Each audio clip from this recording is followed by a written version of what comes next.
박헌영도 김일성이가 죽였다. 해방의 기쁨은 간데없이 날아 아는 온통 좌우 세력의 대립으로 난장판이 된 듯 무질서의 극치를 연출하고 있을 무렵 우익단체인 조선청년동맹의 지도자 유진사는 좌익단체인 조선청년전 이대장 김두한을 남산 신궁터로 불러냈다. 유진사는 먼저 백야 집안과의 오랜 인연을 설명해 준 뒤 이렇게 물었다. 자네 부친이 어떻게 죽었는지 아는가?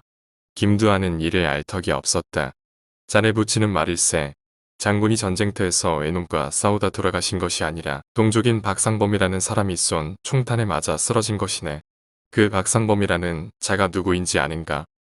자네가 지금 그렇게 열렬하게 신봉하면서 투쟁의 선두에 있는 공산당이네. 말하자면 공산당은 자네 아버지를 죽인 원수일 뿐만 아니라 항일투사도 죽인 원수이네. 이래도 자네는 공산당의 앞잡이 노릇을 할 텐가. 이때부터 김두한은 좌익 세력의 청년전 이대장에서 우익 청년의 전 이대장으로 변신을 하였다. 좌익 측에서 가만히 있을 리 없었다. 김두한의 신복인 조선청년전 이대의 행동대장 정진용 정진용이 아현동 길을 걸어가고 있던 김두한을 기습하는 사건이 일어났다. 김두한은 재빨리 몸을 피하면서 지니고 있던 권총으로 그를 쓰러뜨리고 몸을 피했다. 그리고 조선청년전 이대도 해체시키고 말았다. 열렬한 공산당 당원에서 몸을 빠져나와 우익의 선봉대에 서게 된 것이다. 1946년 4월의 일이다. 이완은 대조적으로 한평생을 공산주의를 위해 싸우다가 결국은 그 공산 세력에 의해 스스로 목숨을 바쳐야 했던 박헌영의 경우를 한번 눈여겨보는 것은 어떨까 싶다. 박헌영이라는 사람은 누구이며 어떤 사람인가? 그는 충남 예산 사람으로 1901년에 태어났다. 고향에서 보통학교를 나와 경성고등보통학교에 진학하여 졸업하는 해인 1919년 3.1 운동을 겪으면서부터 그는 직업혁명가의 길에 대한 모색이 시작된 것처럼 그의 일대기는 기록하고 있다. 1920년 동경을 거쳐 상해로 건너간 그는 조선인 공산주의자들이 만든 고려공산당에 가입한다. 21살 때 얘기다. 말하자면 젊은 날부터 공산주의 운동에 뛰어들어 그의 동료 김단야와 함께 22년 5월 입국 과정에서 일본 경찰에 체포, 투옥되는 험난한 혁명가의 길을 걷기 시작한다. 24년 1월에 만기 출소한 박헌영은 곧바로 주재죽과 결혼을 하지만 또다시 3월에 고려공산 청년의 책임비서로 재선임된다. 그 해와 그 이듬해에 동아일보사와 조선일보를 잇따라 입사와 해고를 반복하는 생활을 하였다. 그 후에도 고려공산당 사건으로 아내 주세죽과 함께 25년 11월 2차로 종로경찰서에 수감되고 나서부터 27년 12월까지 2년간에 걸친 혹독한 형신으로 자살을 기도하기도 여러 번 하면서 정신 이상의 증세까지 보이다가 병부석으로 석방되기도 하였다.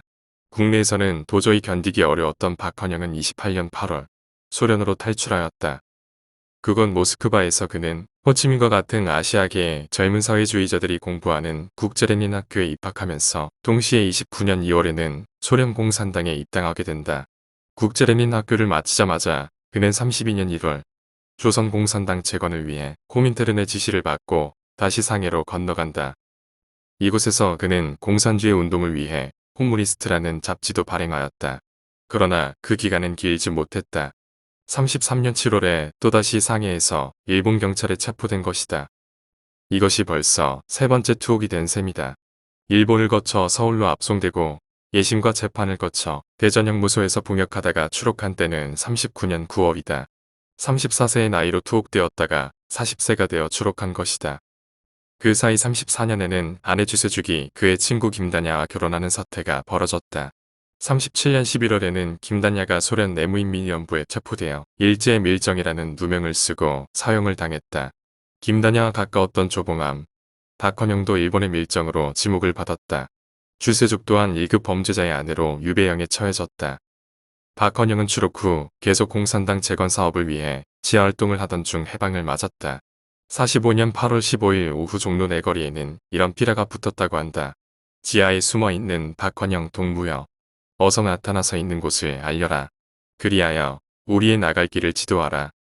이럴 만큼 박헌영은 조선공산당사에서 그는 조선의 레닌으로까지 추앙되었을 만큼 빼놓을 수 없는 지도자였다.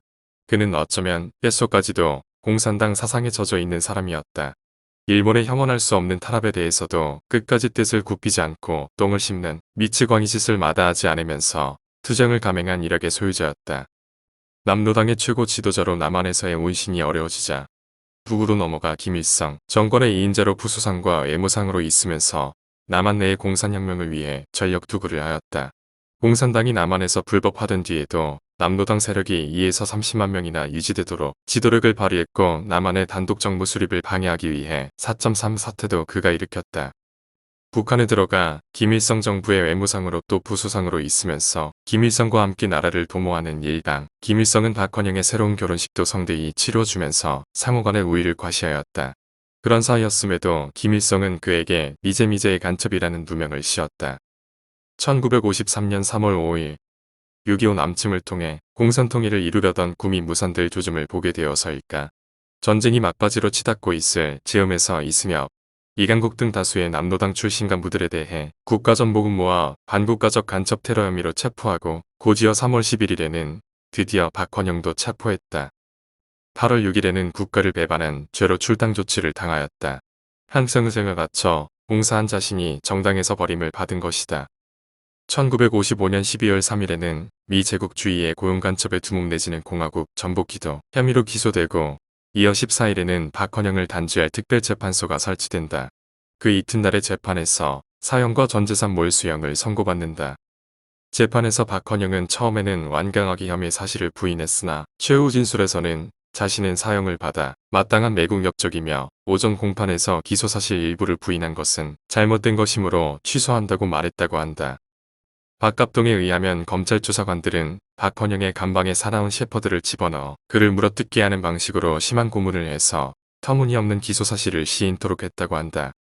그러나 한신대의 윤평준 교수에 의하면 일제치하에서 그 혹독한 고문 속에서도 뜻을 굽히지 않고 공산사회주의 운동을 했던 그가 자신에게 덮어 씌워진 조작된 죄과를 통째로 시인한 것을 두고 그것을 고문 때문이라고 설명하기에는 어딘가 석연치 않다는 것이다. 오히려 혁명가로서의 자부심과 긍지로 당에 대한 충성심의 발로라고 설명한다. 개인보다 당이 중요하며 혁명이남의 구현체인 당은 오류를 범할 수 없다는 자기 확신에 따른 결심이라는 것이다. 죽음으로써 혁명의 화신으로 승화되기를 욕망하지 않았을까 하는 의미의 설명을 하고 있다. 그러면서 윤 교수는 통합진보당의 이정희 전 대표나 국회의원직을 고수하고 있는 이석기나 김재현의 파렴치도당과 혁명에 대한 충성의 산물이라고 말한다. 여하튼 1956년 박헌영의 나이 57세가 되던 해 7월 19일 동유럽과 소련을 순방 중이던 김일성이가 급거 귀국하더니 그날 저녁 내무상인 방학세에게 박헌영의 처형을 지시하였다. 박헌영은 수감되어 있는 내무성 지하 감옥에서 끌려 나와 어느 숲을 우거진 산속으로 끌려갔다. 죽음을 직감한 박헌영은 여러 가지 절차 필요 없이 간단하게 처리해 달라고 말하면서 아울러 자기의 부인, 옐레나와 어린 두 자식을 외국으로 보내겠다는 약속을 지키라는 말을 김일성에게 전해달라는 말을 끝으로 그는 총살을 당하였다. 방학세가 직접 박헌영의 머리에 권총을 대고 2번씩이나 방아쇠를 당겼다.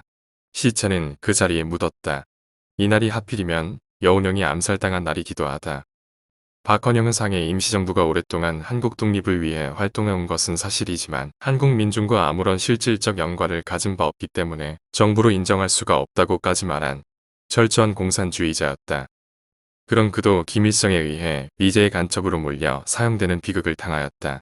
당과 김일성 세습체제를 찬양하는 사람들이 깊이 새겨볼 일이다. 김중희 전 환경부 장관